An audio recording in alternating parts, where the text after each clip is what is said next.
你知唔知世界上有一個地方土地大到等於整整7個英國，但係人口密度低到1平方公里落去，連半個人影都見唔到。呢度有全球最蒼茫嘅大草原，亦有極端到跌入零下50度嘅致命冰雪，甚至仲隱藏住全世界最奇怪嘅海軍、未解嘅神秘光影、吞噬生命嘅食人狐，仲有令人唏噓嘅現代社會怪象。好多人對蒙古嘅印象仲停留在馬背上嘅豪邁民族同埋成吉思汗嘅帝國傳奇。但係喺呢片廣闊嘅土地底下，其實藏住好多令人口瞪口呆，甚至背脊發涼嘅秘密。今日就跟住阿姐嘅腳步，一齊解開蒙古最可怕、最令人震驚嘅10個驚人事實。講到蒙古，第一個令人覺得好笑又匪夷所思嘅事實，就係關於佢哋嘅國防。你有冇諗過，一個連海岸線都完全冇、四面環陸嘅內陸國家，竟然會擁有一支名正言順嘅海軍？呢件事聽落好似個玩笑，但喺蒙古，佢哋不單止真係有海軍，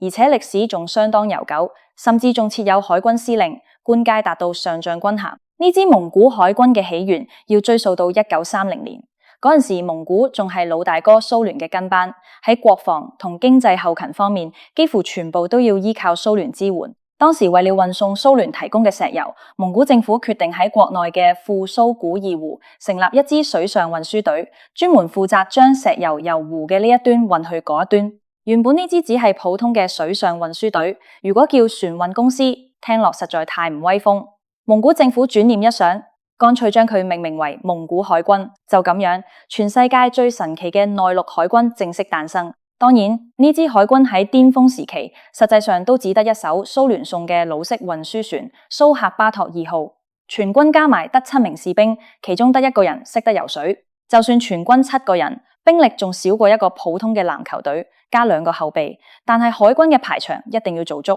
政府依然設立咗海軍司令呢個位，由巴特巴彥將軍頂住海軍上將嘅軍銜，實際做嘅其實係運輸隊隊長嘅工作。直到1991年蘇聯解體，蒙古失去了石油供應，呢支海軍一度面臨被解散嘅危機。為了自救，佢哋喺1997年開始承包湖上嘅航運，幫人運羊毛同皮革。後來眼見生意不景氣，海軍竟然展現出驚人嘅生存智慧，直接轉行做旅遊業，變身成觀光海軍，靠帶遊客遊湖同埋影相收門票賺外快，甚至海軍司令部都變咗熱門景點。真係令人不得不佩服佢哋嘅適應能力。講完呢個荒謬又可愛嘅海軍故仔，我哋將目光轉向蒙古蒼茫嘅天空。近年嚟喺蒙古呢片遼闊嘅土地上，經常出現一啲連科學都解釋唔到嘅神秘現象，包括不明飛行物、奇怪嘅空中光影同埋詭異嘅雲層結構，甚至令唔少外星人研究者懷疑呢度可能係外星文明喺地球嘅秘密觀察基地。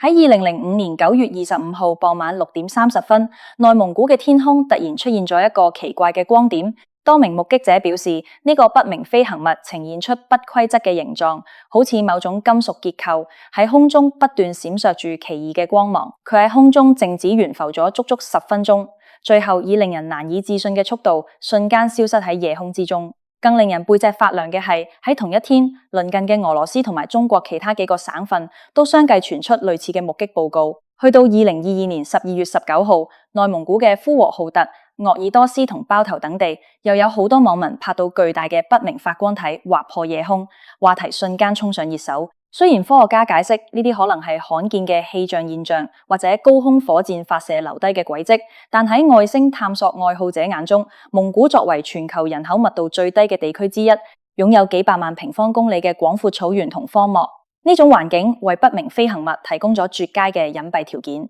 如果外星文明真係要喺地球進行某種觀察同實驗，蒙古呢種地方無疑係最理想嘅隱蔽選擇。除了天空上嘅未解之謎，蒙古底下埋藏嘅歷史真相更加令人不寒而慄。眾所周知，世界上大部分帝王都會為自己修建極其奢華嘅陵墓，例如秦始皇留低震撼世界嘅兵馬俑，埃及法老王建造雄偉嘅金字塔。然而，成吉思汗呢位建立了橫跨歐亞龐大帝國，令整個世界喺佢鐵蹄下震抖嘅偉大征服者，喺1227年去世之後，佢嘅墓地卻喺歷史之中徹底蒸發。直到今日，800多年過去，無論係權威嘅考古學家、最頂尖嘅探險隊，甚至係動用咗最先進嘅衛星遙感技術，都始終總唔到佢最後嘅歸宿。相傳成吉思汗去世之後，佢嘅遺體被秘密運回蒙古某個神秘地點安葬。而呢趟送葬之旅演變成歷史上最殘酷、最嚴密嘅隱身行動。為了確保陵墓嘅位置永遠唔會暴露，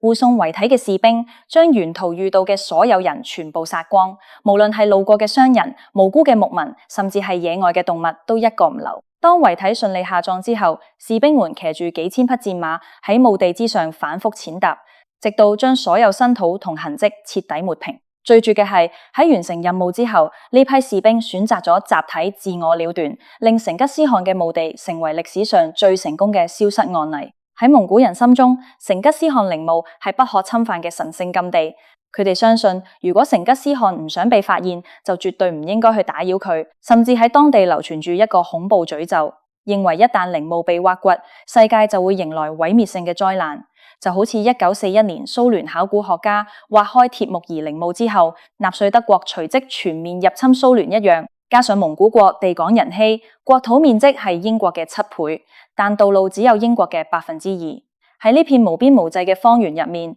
變一座刻意隱藏嘅陵墓，真係同喺大海入面一粒沙冇咩分別。講完古代嘅殘酷同神秘，我哋睇睇現代蒙古一個令人大跌眼鏡嘅社會事實。喺你印象入面，蒙古人可能個個都係身材健碩、身手敏捷嘅馬背戰士，但係現實狀況係，現代嘅蒙古竟然變成了亞洲嘅體重冠軍。根據統計數據，蒙古嘅成人肥胖率喺近年一路急速飆升，竟然以 49.4% 嘅高肥胖率高居亞洲第一位。換句話說，每2個蒙古成年人入面就有1個人體重嚴重超標。更加令人擔憂嘅係，呢股肥胖趨勢已經蔓延到小朋友身上。喺2000年嗰陣，超重嘅蒙古兒童仲非常罕見，但係去到2017年，6歲至11歲嘅小朋友入面，每3個就有1個屬於超重。其實造成呢個現象嘅原因好直接，蒙古嘅傳統飲食結構一向都係超高脂肪同超高熱量，日常幾乎全係牛羊肉同乳製品，例如最出名嘅手把肉，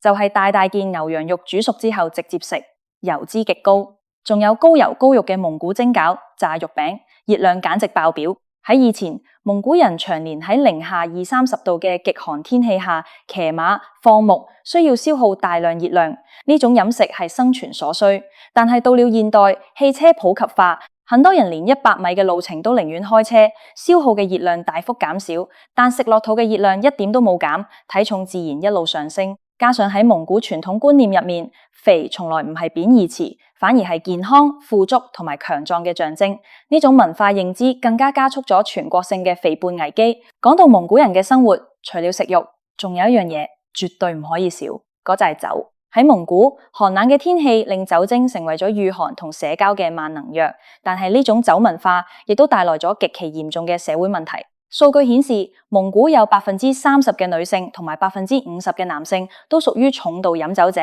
即係每2個蒙古男人入面就有1個係重度酒鬼。伏特加係佢哋嘅最愛，無論係婚喪嫁娶、小孩出生，定係普通嘅週末，都一定要飲到酩酊大醉。由於酒精引發咗大量的家庭暴力、交通意外同埋健康危機，蒙古政府喺幾年前終於下定決心，推行咗一項極端嘅政策。規定喺每個月份嘅第1號，全國家範圍內實施禁酒令，所有商店同酒吧都不准賣酒。政府本意係希望工人在每個月1號出糧之後，可以先交賬單養家，而唔係即刻拿去買酒。點知政策一出，蒙古人嘅應對方法令人哭笑不得。既然1號唔准買酒，大家就喺每個月嘅最後一天大舉囤貨，甚至喺31號夜晚直接飲到爛醉，用宿醉嚟迎接清醒日。烏克蘭巴托嘅地下酒吧仲會偷雞營業，門口賣奶茶，後面藏酒瓶。即使買不到伏特加，大家就改飲發酵嘅馬奶酒，因為法律冇寫明唔准飲奶。眼見每號禁酒令形同虛設，政府後來又規定喺議會選舉期間全面禁酒72小時，防止大家醉酒打架，影響選情。到了2019年，蒙古政府終於無奈地取消咗每月1號嘅禁酒令，承認呢場同酒鬼嘅拉鋸戰以失敗告終。提到蒙古嘅男女關係，網絡上一直流傳住一個說法，話蒙古係全世界最缺男人嘅國家，甚至傳到好似去蒙古就能輕鬆娶到美嬌娘咁。但事實嘅真相其實遠比傳聞複雜得多。從純數據上睇，蒙古嘅男女比例大約係94.6:100，女性確實比男性多一點點。但相較於印度或者阿聯酋呢啲性別極端失衡嘅國家，蒙古嘅人口結構其實算係相對平衡。咁點解蒙古女性會普遍覺得根本本唔到男人呢？原來蒙古出現嘅唔係人口缺男，而係婚戀市場上嘅優質男方。蒙古嘅經濟支柱依然係畜牧業同採礦業，呢啲行業幾乎由男性主導，好多蒙古男性依然留喺草原上過住半游牧生活，受教育程度普遍偏低。而同一時間，大量蒙古女性進入城市接受高等教育。一個喺烏克蘭巴托大學畢業又穩定工作嘅女性，好難想象自己要嫁俾一個喺草原上放羊或者喺深山採礦嘅男人。兩人在生活習慣同價值觀上存在巨大的鴻溝。更加致命嘅係，蒙古嘅犯罪率一直居高不下，而被捕入獄嘅絕大多數係男性。每年有數以萬計嘅男性因犯罪坐牢，一旦坐過牢，喺婚戀市場上幾乎等於直接被淘汰。加上酗酒問題，導致大量男性壽命偏短或者身體健康惡化，種種因素疊加起來，導致符合城市女性期望嘅適婚男性數量少之又少，造成咗表面上男女性別比例差不多，但實際上高不成低不就嘅奇特現象。承接住呢個男女性別同教育嘅巨大落差，蒙古社會正面對住另一個更加嚴峻嘅挑戰，越優秀嘅蒙古女性反而越難嫁得出。喺好多國家，聰明又漂亮嘅女仔通常係婚戀市場嘅搶手貨，但喺蒙古呢個定律完全被打破。根據蒙古國家統計局嘅數據，喺蒙古嘅大學生入面，女性嘅比例已經超過咗60%，甚至有相當多嘅優秀女性遠赴歐美、日本或者韓國深造，取得碩士或者博士學位。當呢啲接受咗現代高等教育嘅女性返回蒙古之後，佢哋希望尋找一個受過良好教育、收入相當、思想開放嘅伴侶，但喺當地滿足呢啲條件嘅男性簡直係鳳毛麟角。更加複雜嘅係，蒙古傳統文化根深蒂固，男性通常被視為家庭嘅絕對主導者同經濟支柱。當一個女性嘅經濟能力、社會地位同受教育程度遠遠超越男性時，好多蒙古男性反而會感到自卑同威脅，不敢去追求呢啲優秀嘅女性。面對本國婚戀市場嘅困境，越來越多嘅蒙古優秀女性選擇保持單身，或者將目光轉向海外，選擇跨國婚姻，嫁俾外國人。喺現代蒙古，離婚同埋單親媽媽嘅現象非常普遍，唔少30歲左右嘅女性獨自撫養幾名小朋友，喺事業同家庭之間撐起半邊天。這種美女噩夢正喺度深刻地改變住蒙古傳統嘅家庭結構。講完社會現象，我哋嚟講一個聽落去好似恐怖電影一樣嘅地理奇觀。喺蒙古嘅漢山德克沙漠附近，隱藏住一個直徑只有約30米嘅微型湖泊，名為扎塔貢湖。喺當地民間，佢有一個令人毛骨悚然嘅名字，叫做獵人湖。呢個湖表面上睇落去波平如鏡，毫不起眼，但佢卻係一個名副其實嘅吞噬生命嘅無底洞。多年嚟，無數喺附近經過嘅牛群、馬匹，甚至係當地嘅牧民，只要靠近湖邊飲水或者休息，都會離奇失蹤。最震撼嘅事件發生喺20世紀90年代，喺一段極短嘅時間入面，竟然有整整300匹馬、500頭牛同埋25個人喺扎塔貢湖邊憑空消失。就算當局事後發動咗大規模嘅搜救行動，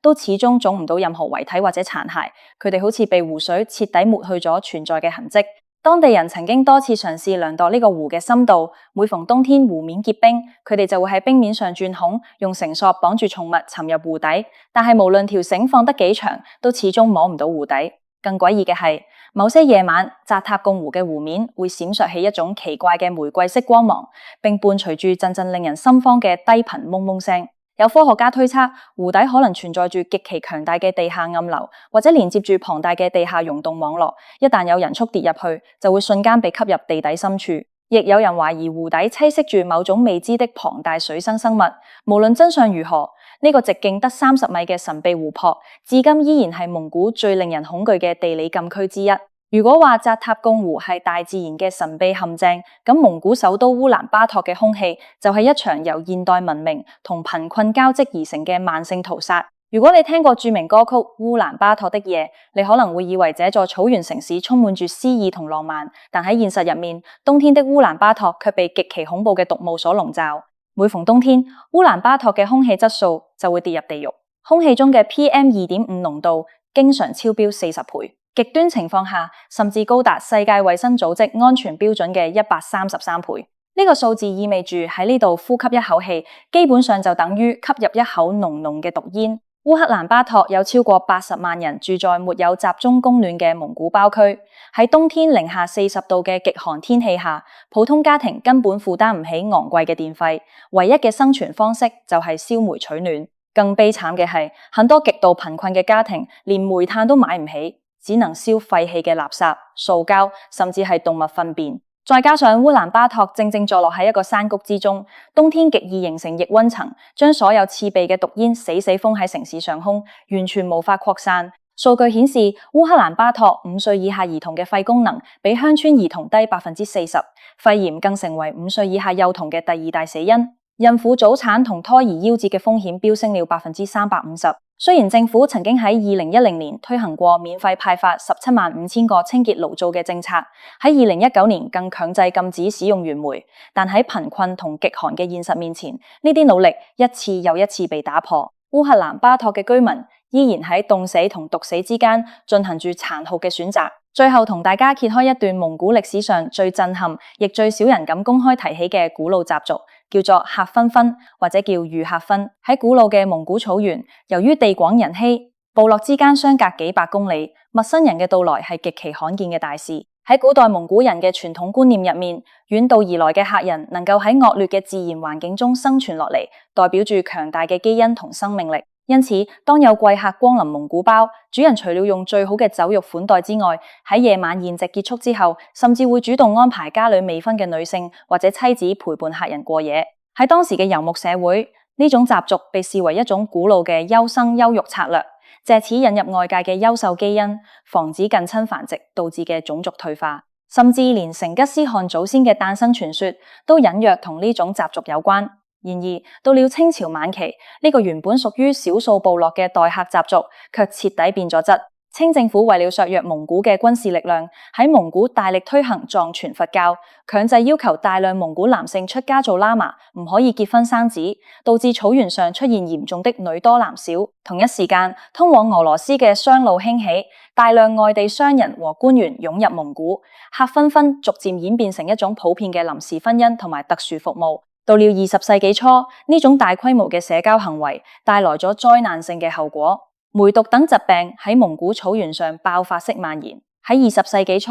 蒙古人口嘅梅毒感染率一度高達驚人嘅50%，整整半數人口感染疾病，令蒙古民族幾乎面臨滅種嘅危機。直到後來，喺蘇聯醫療隊嘅協助下，經過長達20年嘅大規模抗擊行動，到了1977年，疾病才喺蒙古被基本消滅。而客紛紛呢個古老嘅習俗，亦徹底隨之消失喺歷史長河入面。睇完呢10個關於蒙古嘅驚人事實，由世界上最小嘅觀光海軍，到神秘嘅 UFO 目擊，再到成吉思汗消失嘅陵墓，以及現代嘅肥胖、毒霧同埋古老嘅歷史暗面，係咪打破咗你對呢片草原王國嘅所有想象呢？蒙古呢片土地既有豪邁浪漫嘅一面，亦有殘酷、詭異同無奈嘅另一面。如果大家鍾意呢期內容，不妨喺下面留言，分享你最震驚嘅係哪一個事實。多謝大家收看，我係阿姐，我哋下期再見。